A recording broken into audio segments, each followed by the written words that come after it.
आ जाओ। Class 9th में science हम लोग पढ़ रहे हैं, ठीक है। और लेसन नंबर कौन 5। आज हमको पढ़ना है केंद्रक। क्या पढ़ना है? केंद्रक। सुनो, पहले समझो, पहले क्या करेंगे हम लोग, एकदम बढ़िया समझो, कबो नहीं भूलोगे। कोई भी आपसे पूछे केंद्रक क्या होता है, उसके बारे में हम लोग समझेंगे।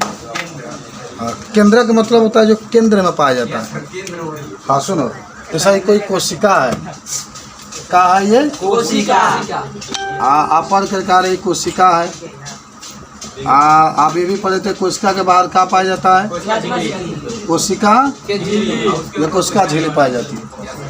सुनो, कोशिका के अंदर, कोशिका के एकदम छोटा सा भाग में, एकदम छोटे से भाग में केंद्रक पाया जाता है। क्या पाया जाता है? केंद्रक। सुनो सुनो सुनो सुनो सुनो, केंद्रक के चारों कोशिका द्रव पाया जाता है।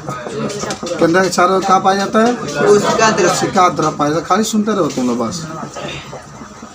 केंद्रक के चारों ओर क्या पाया जाता है? कोशिका द्रव पाया जाता है। और सुनो, केंद्रक में चारों ओर एक दोहरे परत की, माने वही परत हो गई, दोहरे परत की एगो झिल्ली पाई जाती है। क्या पाई जाती है? जिसको हम लोग केंद्रक झिल्ली कहते हैं। क्या कहते हैं? एक केंद्रक में आ जा, नमस्ते। एक केंद्रक में तनी तनी छेद होता है। क्या होता है? छेद छेद छेद होता है। इस छेद से क्या फायदा होता है मालूम बा? जौन बाहर वाला पदार्थ होता है केंद्रक के अंदर चला जाता है, आज बाहर आ जाता है। मेरा समझ लो, केंद्रक के अंदर पा गया, इस तरह लगा केंद्रक में ढूंढी देख रहा है ये केंद्रक, उसी तरह से अभी होता है। तब बाहर वाला पदार्थ कहाँ जाता है? अंदर। अंदर वाला कहाँ जाता है? बाहर। किसके द्वारा? केंद्रक में केंद्रक छिद्र होता है, उसके द्वारा, उसके द्वारा। केंद्रक जंतु में भी पाया जाता है और किसमें पाया जाता है?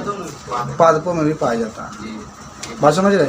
केंद्रक के खोज रॉबर्ट ब्राउन ने 1831 में किया था। किसने? रॉबर्ट ब्राउन ने। अब एक कहानी के लिख लो, लिख लो। हाँ बना लेना, पहले लिख लो तब बनाना। लिखना, केंद्रक कोशिका का एक महत्वपूर्ण कोशिकांग है। केंद्रक कोशिका का एक महत्वपूर्ण कोशिकांग है। आगे लिखना, केंद्रक का खोज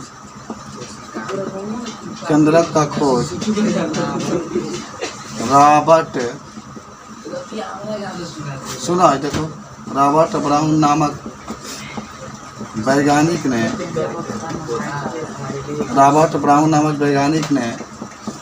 1831 ईस्वी में किया था। 1831 ईस्वी में किया था। केंद्रक तुम देखो, केंद्रक लिख लो तुम भी बाबू, तो पाना ले लो किसी से। अरे लिख लो, केंद्रक बहुत छोटे से, लिख लो बाबू, लिख लो, छोटे से भाग में कोशिका के अंदर पाया जाता है। छोड़ा के ना जी, मान लीजिए कहीं बोर्ड में आ जाओ। हाँ, कोशिका के अंदर पाया जाता है। कोशिका के बाहर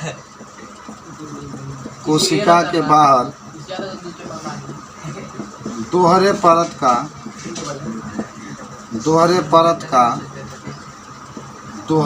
का एक झिल्ली पाया जाता है।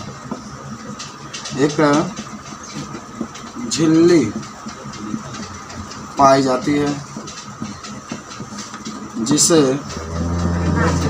क्या कहते हैं? केंद्रक झिल्ली कहते हैं। क्यों पूछेगा केंद्रक के बारे में तो बता दोगे ना? कौन पूछता है ये? कोई है? केंद्रक झिल्ली में कुछ छिद्र पाए जाते हैं। क्या पाए जाते हैं? छिद्र पाए जाते हैं जिससे कुछ पदार्थ बाहर जाते हैं और अंदर आते हैं। इस छिद्र को केंद्रक छिद्र कहते हैं। केंद्रक छिद्र नोट कर लेना सब, तुम भी नोट कर लो। कलम है, देख कलम। कोई आपसे कहे कि न्यूक्लिक अम्ल क्या होता है तो क्या कहेंगे? न्यूक्लिक अम्ल एक प्रकार का महत्वपूर्ण पदार्थ होता है। आप कोई पूछता है कहाँ पाया जाता है तो कह देना केंद्रक के अंदर पाया जाता है। प्रश्न याद लिखना छोड़ो। कोई पूछता है न्यूक्लिक अम्ल क्या है तो कहेंगे न्यूक्लिक अम्ल एक महत्वपूर्ण पदार्थ है जो केंद्र के अंदर क्या होता है, पाया जाता है। समझा जी? तुम्हारा घर कहाँ है? वो क्या नाम है? कहाँ यहीं पढ़ते हो? अभिषेक कुमार। ठीक है, लिख लो बाबू न्यूक्लिक अम्ल लिख लो। खूब मेहनत से पढ़ना, पूरा याद कर लेना। ठीक है, क्यों पूछे न्यूक्लिक अम्ल क्या होला तो क्या कहोगे? न्यूक्लिक अम्ल एक महत्वपूर्ण पदार्थ होता है। ठीक है, अगर पूछता है कहाँ पाया जाता है तो कहाँ कहोगे? हाँ तो लिख लो केंद्रक में। देखो न्यूक्लिक अम्ल, न्यूक्लिक अम्ल कल याद हो, यहाँ पे याद हो गया होगा तुम लोग। एक महत्वपूर्ण पदार्थ होता है, महत्वपूर्ण पदार्थ होता है तथा ये केंद्रक में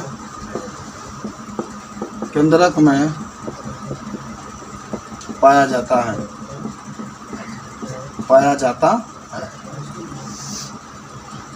आगे का न्यूक्लिक अम्ल का खोज, मिटा दी सब लिख लिया ना। न्यूक्लिक अम्ल का खोज, न्यूक्लिक अम्ल का खोज फ्रेडरिक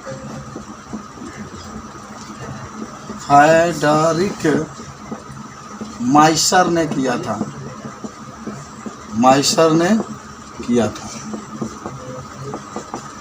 आ जाओ। न्यूक्लिक अम्ल एक महत्वपूर्ण पदार्थ होता है तथा ये केंद्रक में पाया जाता है। न्यूक्लिक अम्ल का खोज फ्रेडरिक माइसर नामक वैज्ञानिक ने किया था। वैज्ञानिक का नाम है फ्रेडरिक माइसर। याद हुआ? न्यूक्लिक अम्ल कहाँ पाया जाता है? केंद्रक में। एक चित्र बना के दिखा देना। ये कोशिका एक केंद्रक है और केंद्रक में ही न्यूक्लिक अम्ल पाया जाता है। याद कर लेना। न्यूक्लिक अम्ल एक महत्वपूर्ण पदार्थ है, यह केंद्रक में पाया जाता है। और न्यूक्लिक अम्ल का खोज किसने किया? फ्रेडरिक माइसर नामक वैज्ञानिक ने किया। किसने किया था? हाँ याद करो। न्यूक्लिक अम्ल एक महत्वपूर्ण पदार्थ है, यह केंद्रक के अंदर पाया जाता है और इसका खोज फ्रेडरिक माइसर ने किया था। किसका खोज? न्यूक्लिक अम्ल का खोज किसने किया? फ्रेडरिक माइसर ने। अब आ जाओ नीचे, अगला हेडिंग में लिख लो न्यूक्लिक अम्ल के प्रकार। न्यूक्लिक अम्ल के प्रकार। कोई पूछा तो क्या कहोगे? तो याद करो पहले। कोई पूछता है कि न्यूक्लिक अम्ल कितने प्रकार का होता है तो आप कहेंगे कि न्यूक्लिक अम्ल 2 प्रकार का होता है। कितने प्रकार के? 2 प्रकार के। नाम अभी याद करो, कल इसके बारे में विस्तार से बताएंगे। एक डीएनए और एक आरएनए। एक डीएनए और एक आरएनए। न्यूक्लिक अम्ल कितने प्रकार के? 2 प्रकार के। कौन कौन? याद हुआ? एक डीएनए और एक आरएनए। आप सुना तो एक बारे में बताते हैं, तो सुन लो। पहले लिख लेना कि न्यूक्लिक अम्ल, ये बायोलॉजी बहुत मजा आता है। न्यूक्लिक अम्ल 2 प्रकार के होते हैं। न्यूक्लिक अम्ल कितने प्रकार के होते हैं? 2 प्रकार के होते हैं। पहला होता है, उसका नाम होता है डीएनए और दूसरा होता है आरएनए। पहला डीएनए, दूसरा आरएनए। और सुनो, आराम से सुनो, पहले सीखो। कोई पूछता है डीएनए का पूरा नाम तो सुनो, डी का मतलब होता है D oxy ribose nucleic acid. पहले कहना डी से डी ऑक्सी राइबोज, एन से कहोगे न्यूक्लिक, ए से कहोगे एसिड। हमारे साथ पढ़ो। डी से कहोगे डी ऑक्सी राइबोज, क्या कहोगे? और एन से कहोगे न्यूक्लिक, एन से क्या होगा? न्यूक्लिक। और ए से एसिड, तो क्या नाम हो जाएगा? D oxy ribose nucleic acid. याद करो, ये लिखा देता है पर याद तो कर लो। क्या कहोगे? D oxy ribose nucleic acid. इसको कहोगे राइबोज न्यूक्लिक एसिड। आर से राइबोज होता है, एन से न्यूक्लिक एसिड से क्या होता है? एसिड। इसका नाम होगा राइबोज न्यूक्लिक एसिड। लिख दें? तो चलो लिखो इसका पूरा नाम। कल हम पहले स्कूल में पूछा, मैं स्कूल में याद करके जाना। इसका बताना deoxyribose, deoxyribose, deoxyribose. N का मतलब न्यूक्लिक, एन का मतलब न्यूक्लिक, ए का मतलब एसिड, ए का मतलब एसिड। तो इसका पूरा नाम क्या हुआ? D oxy ribose nucleic acid. याद हुआ? डी से क्या कहोगे? D oxy ribose. डी से क्या कहोगे? D oxy ribose. एन से क्या कहोगे? न्यूक्लिक। और ए से क्या कहोगे? Acid. D oxy ribose nucleic acid है क्या? जा इसका पूरा नाम कल हमारे ने डीएनए मंत्र बता देंगे। कल बहुत अच्छा पढ़ना आपको, पहले आज थोड़ा सा जानकारी रखिए। इसका पूरा नाम आर से क्या कहोगे? राइबोज। आर से क्या होगा? राइबोज। एन से क्या होगा? Nucleic, nucleic. ए से एसिड, न्यूक्लिक एसिड। देखो पूरा याद हो गया। तो डीएनए का पूरा नाम होगा, डी से क्या कहिएगा? D oxy ribose. एन से न्यूक्लिक, ए से एसिड। इसका क्या होगा? Ribose nucleic acid. तुमको बताया गया पूरा नाम स्कूल में? आप याद हो रहा ना? आप बता रहे। तो देखो कंपटीशन ला के एकदम पढ़ाई होता है, कुछ तुमको आगे करना है, जान जाना, सीमा पर जाना है, वकील बनना है, इंजीनियर बनना है, आने वाला समय में कुछ तभी ना नाम होगा यार। पढ़ाई का मतलब क्या? कुछ बनना है काजी, बन करके सीना पर गोली खा करके हिंदुस्तान को झंडा को गिरने नहीं देना। टिकट लेके ऊपर से चलो ऐसा एक बार बताओ। डी का पूरा नाम क्या होगा? D oxy ribose nucleic acid, D oxy ribose nucleic acid. इसका पूरा नाम क्या होगा? Ribose nucleic acid. इसका नाम होगा D oxy ribose nucleic acid. इसका नाम होगा राइबोज न्यूक्लिक एसिड। याद हुआ? चलिए आप इतना लिख लीजिए। अब चलेगा फिजिक्स के पास। चलिए आइए, तो हम लोग पढ़ते हैं।